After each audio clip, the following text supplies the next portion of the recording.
Ход красный спектр забыл показать. Вот так это стопроцентная яркость. Стопроцентная. И вот сейчас я просто кручу диммер внутри, который расположен. Вот медленно кручу его. Медленно очень кручу. Происходит, как будто огонек затухает по-настоящему.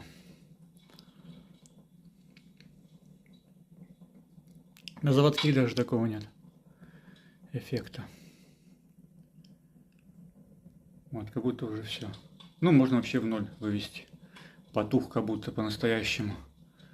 Возвращаем обратно. Вот это полная яркость. Вот так.